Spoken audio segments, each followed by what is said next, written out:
Muy buenas noches, estamos listos para poderle informar y para iniciar el análisis. Sean bienvenidos ustedes a su programa. Es un gusto compartir contigo, como siempre, Julio, esta emisión. Así es, Sandy, muchas gracias. Buenas noches para ti. Buenas noches también a usted allá en casa. Y así es, estamos listos precisamente para iniciar con estos tres temas del día de hoy. Un nuevo modelo educativo, eso siempre suena como algo positivo, porque la educación es una de las grandes prioridades en Guatemala. La cuestión es cómo lo vamos a poder implementar. Bueno, ¿qué les parece entonces si iniciamos? Les vamos a presentar esta nota como introducción a nuestro análisis.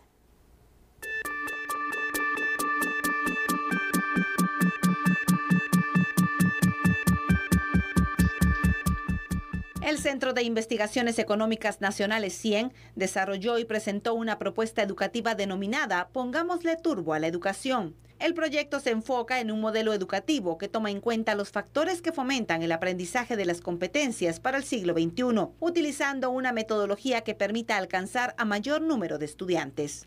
La propuesta es contar con elementos de tecnología y equipamiento, así como contenidos bien desarrollados y con facilitadores preparados y capacitados que generen la interacción necesaria para aprender. Se propone iniciar con un proyecto piloto entre los años 2021 y 2023 para luego extenderlo de forma gradual a todo el país, de 2024 a 2028.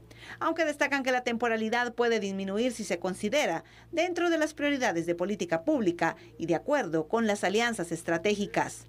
Para el plan piloto de 3 años se requerirán 250.2 millones, en tanto que para las fases de implementación a 5 años se requieren 11.842.6 millones.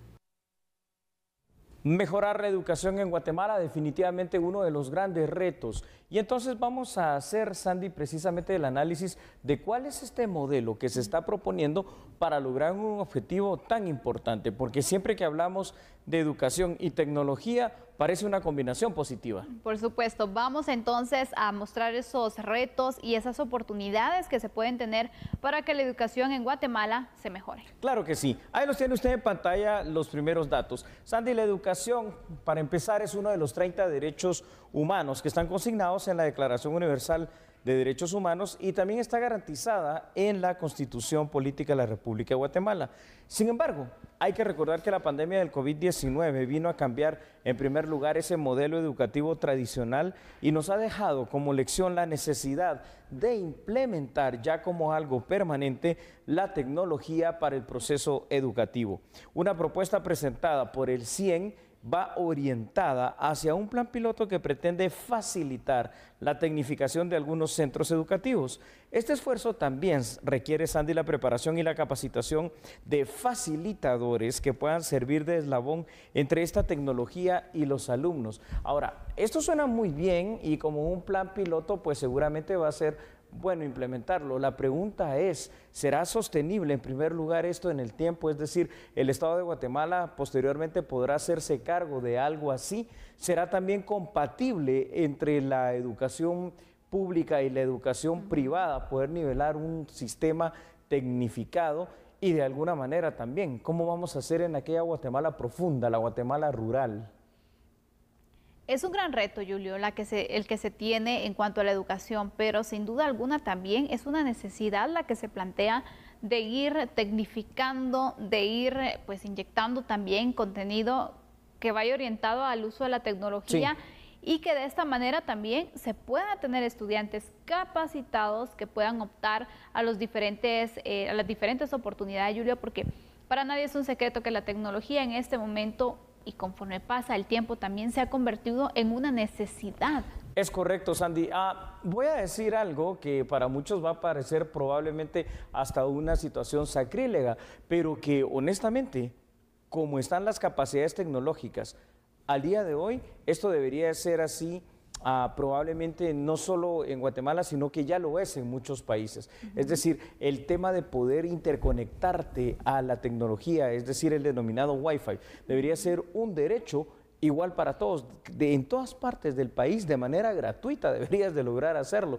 Hay países donde solamente tú llegas y hay un sistema de Wi-Fi que abarca todo el país, solo vas cambiando obviamente por cuestiones de servidores, de redes y otras cuestiones, pero te permite mantenerte interconectado. Si no logramos tener algo similar aquí en Guatemala a esto, va a ser muy difícil de verdad, porque mucha gente tal vez en los municipios urbanos podrá acceder a una situación de educación tecnológica, pero en los municipios más rurales, más lejanos y más profundos de Guatemala, ahí yo veo esa dificultad. Sin embargo, es una necesidad hacerlo. Sin duda alguna, Julio.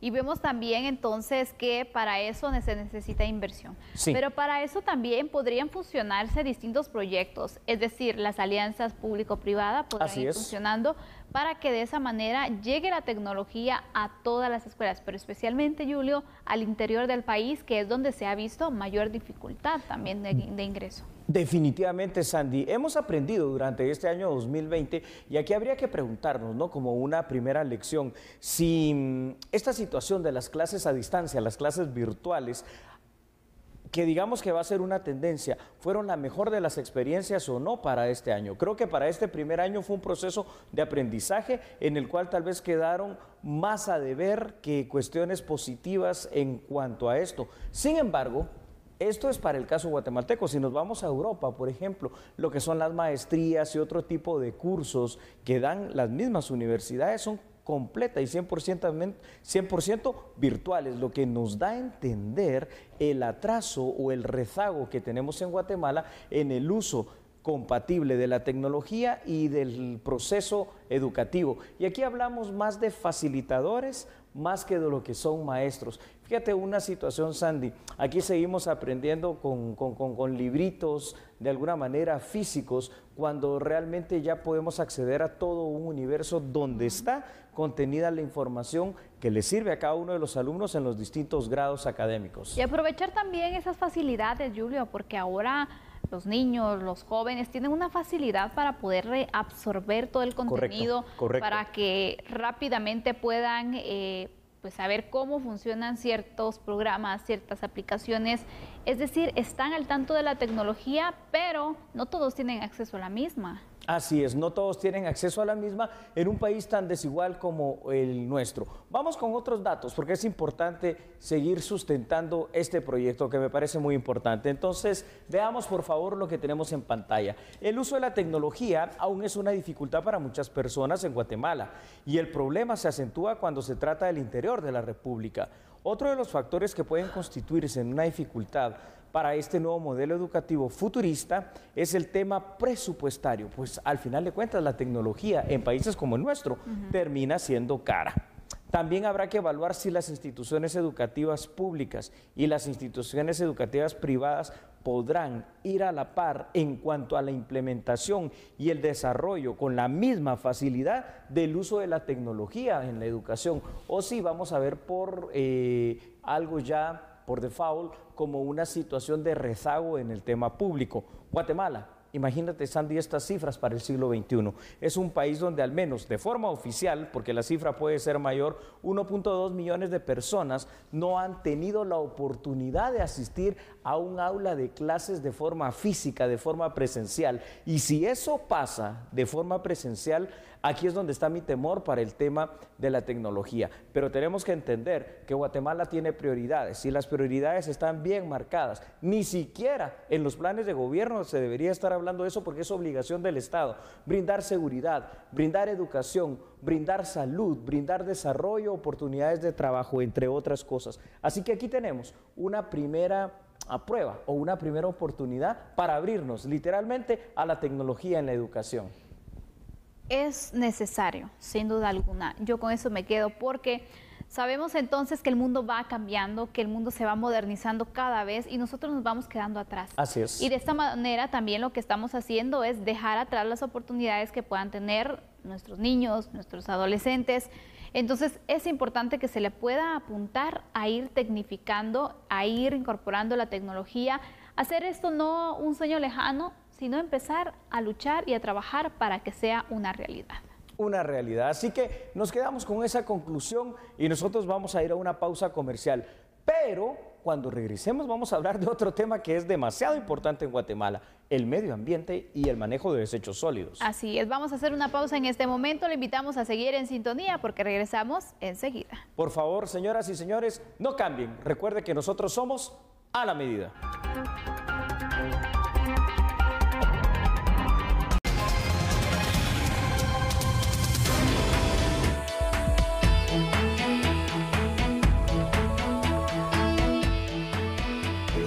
Autoridades del Ministerio de Ambiente y Recursos Naturales, en conjunto con el Ministerio de Desarrollo Social, firmaron un convenio de cooperación interinstitucional con la Municipalidad de San Antonio La Paz, El Progreso, para la implementación del proyecto de reducción de la vulnerabilidad por medio del manejo integral de los residuos y desechos sólidos de la cuenca media del río Motagua.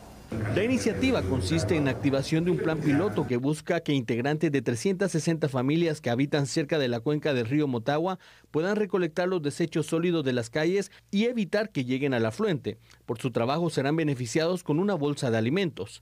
Hoy estamos dando el primer paso en una nueva iniciativa que nace de la Presidencia de la República para buscar que los programas sociales le dejen más a Guatemala. La idea es motivar a un grupo de pobladores, principalmente mujeres del municipio de San Antonio La Paz, que es un municipio que prácticamente forma parte del corredor seco, en donde nosotros estamos planteándoles la idea de que a cambio de recibir los programas sociales, ellos nos ayuden a descontaminar nuestro río Motagua a través de la recolección de residuos sólidos, principalmente plástico. Es un proyecto piloto que estamos lanzando este día en este municipio porque nos interesa evaluar los resultados, nos interesa conocer los alcances que tendría el proyecto y de ser satisfactorios los resultados, pues la idea es replicarlo en el próximo año ya en otros municipios. Los participantes recibirán al final del mes una bolsa con productos de la canasta básica a cambio de entregar como mínimo 140 libras de desechos. El convenio priorizará a las mujeres y todas las familias beneficiadas serán seleccionadas de forma aleatoria.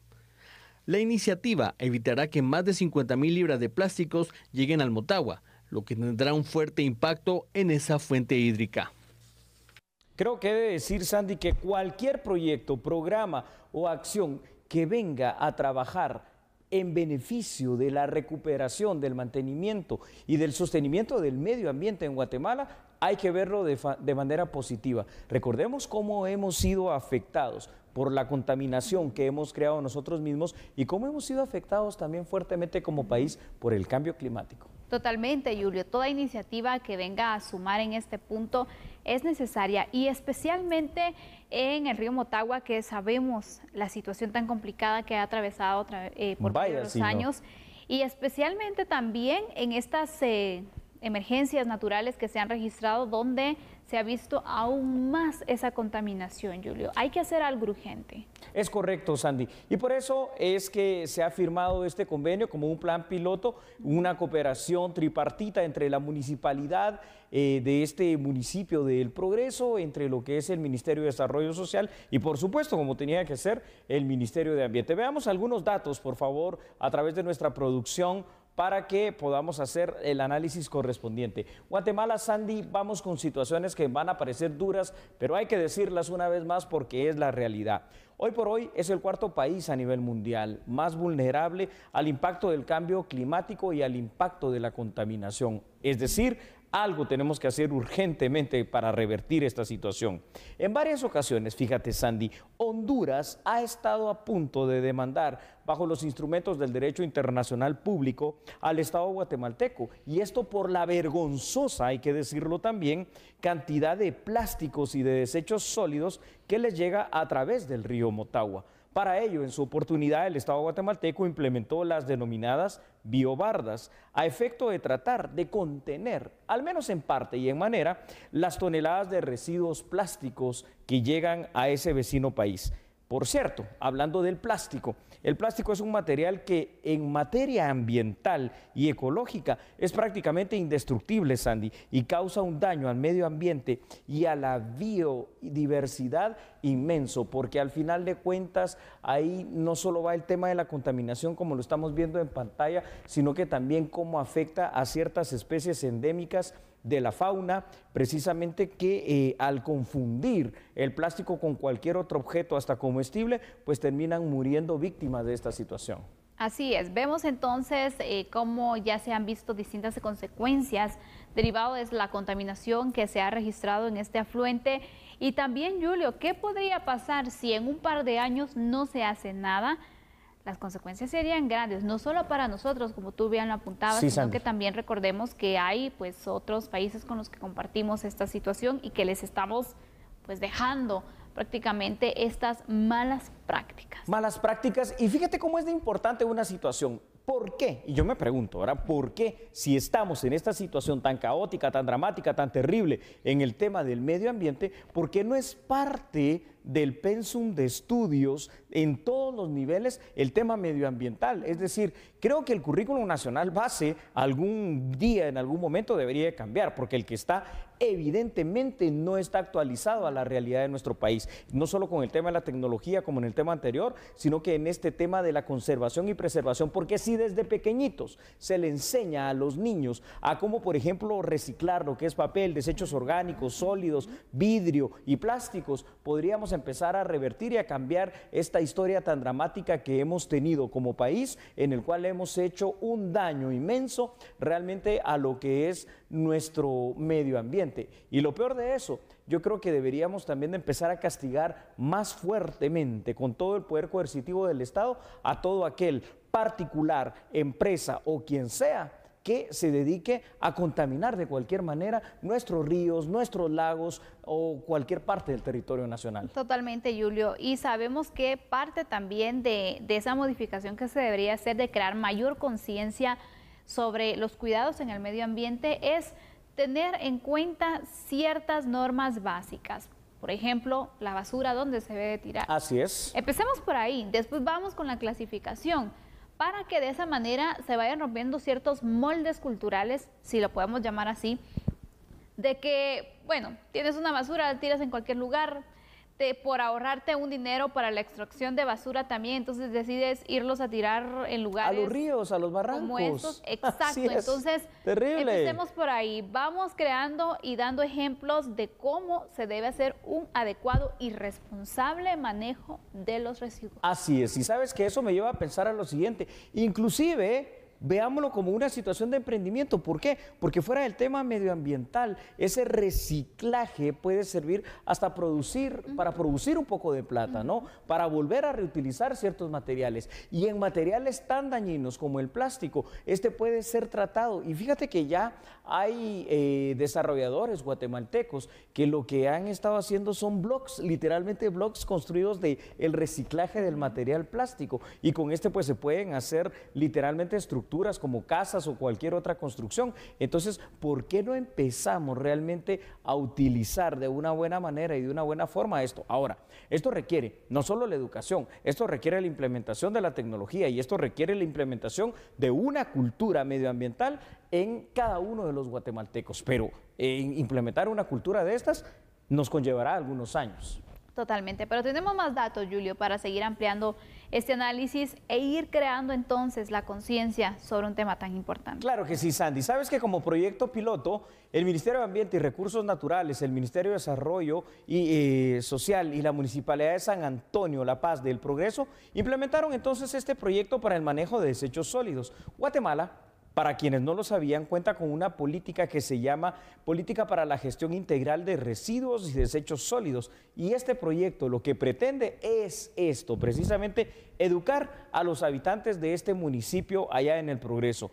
Los esfuerzos para conservar el medio ambiente deben de ser entre el Estado y la sociedad civil, ya que de lo contrario la situación medioambiental llegará a límites insostenibles y lo que vamos a tener fuera de una gran contaminación son áreas hasta desérticas en nuestro país. La idea de este proyecto conjunto es poder educar a las personas, particularmente en este caso a la mujer, para que aprendan los beneficios que conlleva la reducción de la contaminación del río Motagua. Y tú te preguntarás, ¿por qué a la mujer? Bueno, pues la respuesta mejor no la puedes dar tú, porque al final de cuentas la mujer termina siendo muy influyente y un factor de cambio muy importante. Totalmente. Recordemos que al final todos podemos ir cambiando esa imagen, todos con una acción que vayamos realizando son pequeñas acciones a lo mejor, pero si las vamos sumando, todos podemos ayudar también para que la situación de nuestro medio ambiente vaya cambiando, para que podamos disfrutar también de esos recursos naturales que tenemos y que no cada vez, ¿a quién le gusta ver un río así? Imagínate, esas imágenes terribles, son impactantes, Julio. Sí. Nos quejamos de que está sucio, pero recordemos quiénes son al final los que lo ensucian.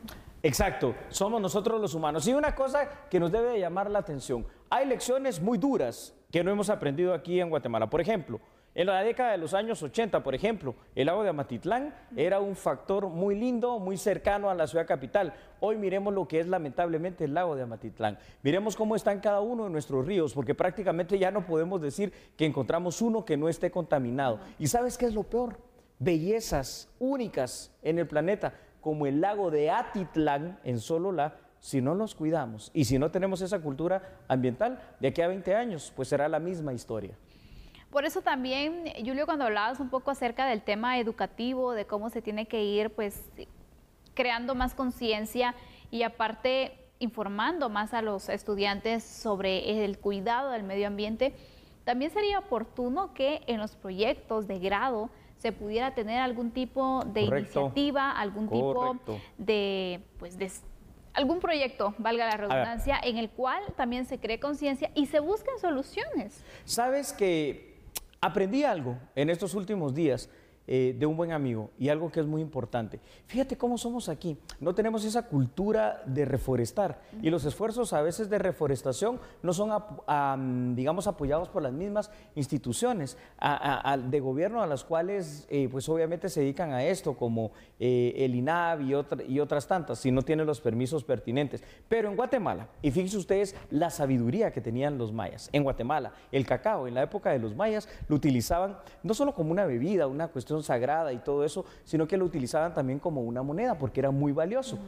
Una gran característica, el cacao se puede sembrar en todos los climas y microclimas que hay en nuestro país, pero la mejor de las características que tiene esta planta, si nos dispusiéramos, por ejemplo, a un proceso de reforestación con el cacao, es que el cacao, en lugar de absorber digamos, energía y nutrientes de lo que es la tierra, le da a la tierra esos nutrientes y le da esos elementos que necesita para que la tierra sea fértil. Entonces imagínate una cuestión con un proyecto tan sencillo. Si la reforestación en el tema medioambiental fuera a través de árboles de cacao, no solo le haríamos un bien al medio ambiente, podríamos tener toda una industria de exportación del cacao y podríamos manufacturar aquí en Guatemala, si tuviéramos una visión más amplia de país y de sociedad en los temas ambientales y en los temas de emprendimiento, el mejor chocolate, no solo para tomar, sino que las tabletas de chocolate para venderlas al mundo. En cambio aquí se lo llevan los suizos para después vendérnoslas bien cara con el cacao nuestro. Entonces hay mucho que podemos hacer porque todavía estamos a tiempo. Por supuesto, así que planteamos estas propuestas para que de esa manera también nosotros a nivel individual generemos esa conciencia y digamos, bueno, ¿en qué estoy fallando yo con mi país? Así es. ¿Y en qué puedo ir mejorando para que pues la situación se cambie? ¿Concluimos? Me parece bien. Solo te hago una pregunta antes de ir a la pausa. ¿Te atrae, te gusta viajar a El Petén? Hermoso, hermoso es. ¿Verdad? La verdad que sí, pero hay una situación que ha llamado mucho la atención porque a todo el mundo le atrae El Petén. Inclusive al narcotráfico. Así que no cambie, regresamos con ese tema. Recuerde algo, que a esta hora, acá por TN23, nosotros somos A la Medida.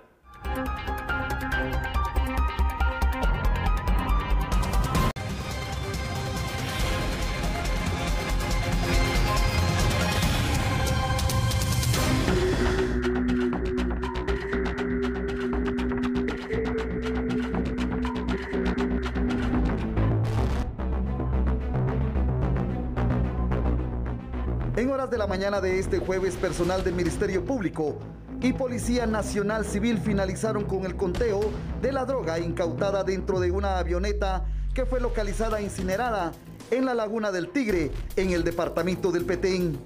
Autoridades contabilizaron un total de 750 kilos de cocaína, según resultados de la prueba de campo, donde se hace la contabilización de los paquetes con estupefacientes, logrando determinar que da presuntivo positivo cocaína. Se logró contabilizar específicamente 750 paquetes de presunta cocaína, se encontró un fusil, se encontró también radios transmisores, algún tipo de GPS y otro tipo de situaciones que aparentemente estos presuntos narcotraficantes llevaban dentro de esta aeronave, tomando en cuenta que lo que se encontró en el lugar es droga. El trabajo por parte de la Policía Nacional Civil continúa, se han incautado más de 10.000 kilos durante este año, se suma esto ahora a las incautaciones y es importante también el trabajo interinstitucional del Ejército de Guatemala, del Ministerio Público, de la Policía Nacional Civil, pero también es importante la denuncia del ciudadano a través del teléfono 1577, que es la línea antinarcótica de la Policía Nacional Civil. Usted puede denunciar de una manera anónima a través de ese número y de esta manera usted fortalecerá el combate que se mantiene específicamente contra el narcotráfico. Estadísticas de las fuerzas de seguridad indican que en lo que va del presente año han sido localizadas 33 aeronaves asociadas al narcotráfico, descubiertas en los departamentos de Escuintla, Retaluleu y Petén. Investigadores aseguran que estas aeronaves son utilizadas para ingresar grandes cantidades de droga al país, para posteriormente trasladarlas a México, con destino final a los Estados Unidos. Ahora, yo me pregunto, antes de empezar el análisis con los datos, Sandy, en primera instancia esto parece no tener lógica, ¿no? Esto parece no tener sentido, porque esta no es una narcoavioneta que se haya estrellado, es una narcoavioneta encontrada, literalmente aterrizada, incinerada, y con estos 700 kilos de presunta cocaína allí en derredor de ella. Te digo, no parece tener sentido, porque si ya habían aterrizado y había sido exitoso, y ya hasta la habían quemado, ¿cómo es que no lograron sacar la droga? Aquí es donde yo pienso que hay tretas y hay ardides de parte del narcotráfico para que mientras distraen de esta manera, por otro lado estarán pasando, vaya usted a saber ni qué cantidad real de droga. Es parte de las estrategias que el crimen organizado también va estableciendo, Julio, como Sí, tú Sandy mencionabas. Y vemos que también en un caso, o bueno, en la mayoría de casos que localizan avionetas, siempre están incineradas. Entonces, exacto. Una, o se busca eliminar cualquier evidencia. Pero dejan ahí droga. Eso es lo raro. O dos, lo que tú indicabas, entonces solo es un despiste para las autoridades. Así es, literalmente es un cebo para que caigan los peces, en este caso las fuerzas de seguridad del Estado, mientras por otro lado se vuelve vulnerable este gran departamento del Petén. Vamos con el análisis de por qué el departamento del Petén se ha vuelto tan atractivo para el tema del narcotráfico. Veamos por favor algunos datos, ahí los tiene usted en pantalla. Guatemala, Sandy, constituye, como ya lo hemos dicho en varias ocasiones, el puente ideal entre los cárteles de droga de Sudamérica y los cárteles mexicanos. Uno de los territorios, porque no es el único, ¿no?, particularmente utilizados para el trasiego de drogas es el departamento del Petén, ya que por lo extenso que es más fácil burlar en todo momento la seguridad. Además, el departamento del Petén tiene la característica de que es un departamento ampliamente fronterizo con los estados del sur de México, y esto también facilita el trasiego de droga vía terrestre a través de los distintos puntos ciegos ya identificados y utilizados por los cárteles del narcotráfico. Asimismo, Sandy, el departamento del Petén es por su topografía propia, que no tiene tantas montañas como en otras partes de nuestra república, uno de los destinos preferidos para la construcción de pistas clandestinas de aterrizajes de narcoavionetas. Y aquí es donde entonces empezamos a ver cómo este gran y bello pero poco densamente poblado departamento del Petén tiene el problema de que está siendo deforestado, tiene el problema de que está siendo invadido en sus áreas protegidas. De hecho, esta avioneta se encontró en la Laguna del Tigre, que es un área protegida, pero además tiene el gran problema del narcotráfico incrustado, literalmente como un cáncer dentro de su seno en el departamento del Petén. Así es, Julio. Vemos también que hay ciertas características que hacen atractivo este departamento para el crimen organizado. Y quiero que por favor ahondemos en este asunto. Claro que sí. Veamos por favor entonces algunos datos más para ver esta situación. Para las autoridades de seguridad, Sandy, es muy difícil poder detener honestamente las narcoavionetas y los narcojets, ya que en primer lugar no contamos ni con la cantidad ni la calidad de radares y menos todavía de aeronaves para la defensa o para la prevención de este tipo de vuelos del narco. Asimismo, cuando el Ejército de Guatemala logra detectar una traza de vuelo ilegal y se despliegan las fuerzas de seguridad al área, los narcotraficantes generalmente ya han descargado la droga y ya la han pasado a donde ellos quieren. En muchos casos, los cárteles también, fíjate Sandy, se aprovechan de la falta de oportunidad, de la pobreza propia de las comunidades, como en el departamento del Petén, a efecto de poder comprar muy fácilmente con dinero las voluntades de sus habitantes y consiguen mano de obra local barata para su propósito y pueden hacerlo de manera rápida y pronta, toda una organización.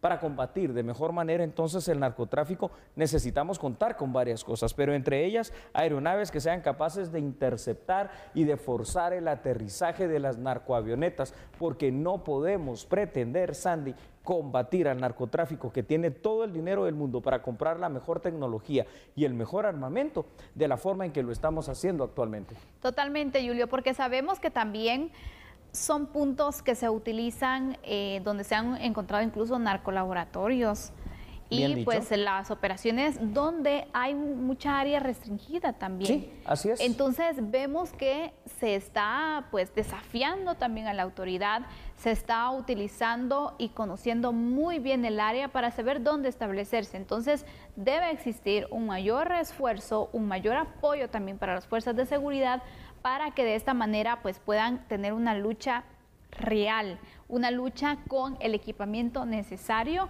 y que cada vez se vaya reduciendo también el crimen organizado porque, pues bueno, es una situación que está afectando de gran manera a varios departamentos y Petén es uno de ellos. ¿Es correcto? Que bueno, los problemas sociales que se pueden ir generando también son preocupantes. Totalmente, Sandy. Para finalizar, una última idea. Creo que nuestro primer aliado y el que debería de apoyarnos más en la lucha al narcotráfico tiene que ser Estados Unidos, por una única razón: es el mayor destino de la droga en el mundo y los cárteles suramericanos y mexicanos llevan esa droga a ese país, así que deberíamos de esperar también una mayor colaboración de ellos para nosotros en cuanto a que es problema, claro, de Guatemala, pero particularmente problema de los Estados Unidos de América. Totalmente. Bueno, con eso vamos a concluir el análisis. Vamos a hacer una pausa en este momento, pero regresamos con otras noticias. Así es, no cambie. Recuerde simplemente que nosotros somos a la medida.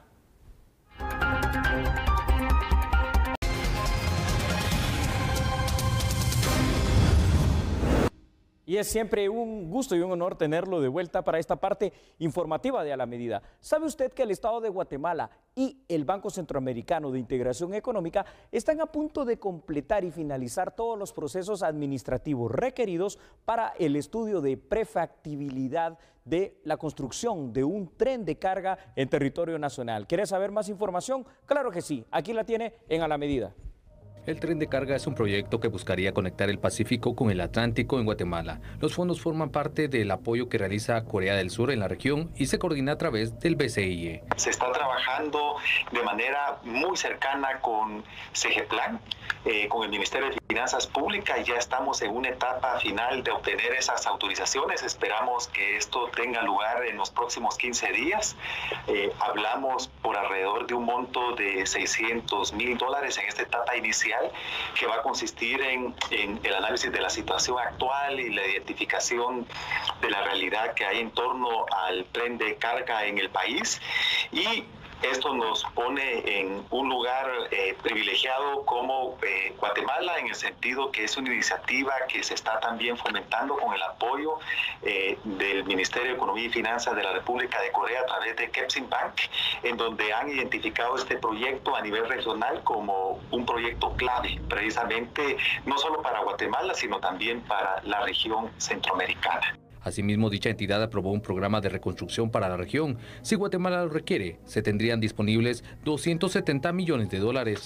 Ya nos encontramos con conversaciones iniciales con el Ministerio de Finanzas Públicas para poder identificar esas necesidades que ellos puedan tener en relación a lo relacionado a sus prioridades que sean definidas con todos estos efectos del IOTA y el ETA.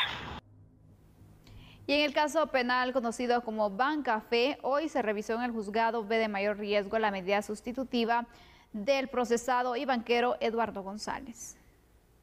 En julio de este año, el juez Miguel Ángel Gálvez aceptó el requerimiento a la defensa jurídica del exbanquero y acusado en el proceso penal Bancafé, Manuel Eduardo González Castillo, de otorgarle arresto domiciliario, al considerar que es parte de la población reclusa vulnerable ante la pandemia del COVID-19. En esa oportunidad, el juzgador advirtió que periódicamente se evaluaría la libertad condicional otorgada a González. La continuación de la medida sustitutiva se basaría en el comportamiento de la pandemia en Guatemala. En la judicatura se presentó el doctor Juan Luis Arango, quien fue cuestionado sobre la situación del virus en el país. El riesgo de contagio es el mismo para todas las personas, ¿no? ¿Qué aumenta nuestro riesgo de contagio? El número de contactos que tenemos. Si estamos en un lugar donde llega mucha gente, entra, sale gente, se cambian guardias, eso aumenta progresivamente nuestro riesgo de contagio, a que si solamente estoy en mi núcleo familiar y no tengo contacto con gente externa y no recibo visitas, mi riesgo de contagio baja.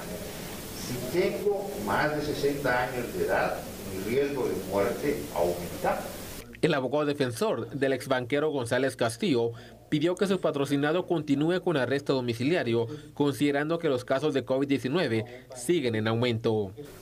En ese sentido, señor juez, le quiero pedir que primero se le dé plena validez a los fundamentos científicos expresados por el perito de la medicina en esta audiencia, el doctor Juan Luis Arango Beneke, y que por razones humanitarias, de conformidad con los fundamentos de derechos domésticos internacionales que he permitido disponer, le sea resuelta un lugar la prórroga de la medida sustitutiva por razones humanitarias de arresto domiciliario para Manuel Eduardo González Castillo. En el caso Bancafé, el Ministerio Público acusó a exdirectivos de la desaparecida entidad bancaria de estafar a 3.000 cuentavientes y haber provocado la pérdida de miles de millones, lo que provocó el cierre del banco en el 2006.